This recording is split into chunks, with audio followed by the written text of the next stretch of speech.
Football বিশ্বের সর্বকালের সেরা খেলোয়াড়কে এ নিয়ে বিতর্কের শেষ নেই। সম্প্রতি নিজেকে সবচেয়ে পরিপূর্ণ খেলোয়াড় হিসেবে দাবি করেছেন ক্রিশ্চিয়ানো রোনালদো। তবে তার এই মন্তব্য নিয়ে লিওনেল মেসির ভক্তরা করেছেন ব্যাপক সমালোচনা।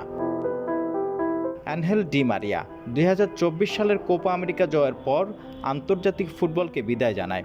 এই আর্জেন্টাইন মিডফিল্ডারের দীর্ঘ ক্যারিয়ারে রোনালদো এবং মেসির সঙ্গে খেলেছেন বেশ কিছু সময়। মেসির জাতীয় দলের বন্ধু অ্যানহেল ডি মারিয়া মনে করেন রোনালদো ভুল প্রজন্মে জন্ম নিয়েছেন।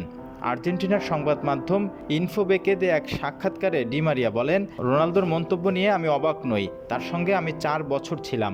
সে সবসময় এমন ছিল, সবসময় সেরা হতে চেয়েছে, কিন্তু দুর্ভাগ্যজনকভাবে সে এমন একটি প্রজন্মে জন্ম নিয়েছে যেখানে আরেকজন ফুটবলারের জাদুর ছোঁয়া রয়েছে।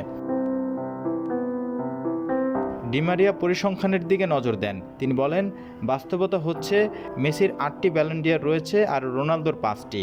এটি একটি বড় পার্থক্য। বিশ্বকাপ ও 2টি কোপা আমেরিকা জয়ও মেসিকে এগিয়ে রেখেছে। এছাড়াও আরও অনেক কিছু রয়েছে যা তাদের মধ্যে পার্থক্য গড়ে দিয়েছে। রোনালদো সবসময় এমন মন্তব্য করে থাকেন। তবে আমার কাছে মেসি নিঃসন্দেহে বিশ্বের এবং ইতিহাসের সেরা ফুটবলার।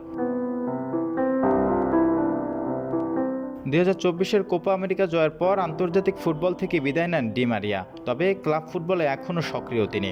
বর্তমানে পর্তুগিজ ক্লাব বেনফিকার হয়ে খেলছেন এই আর্জেন্টাইন তারকা। চলতি মৌসুমের সব প্রতিযোগিতা মিলে 32 ম্যাচে 14 গোল ও 8টি অ্যাসিস্ট করেছেন 36 বছর বয়সী এই উইঙ্গার।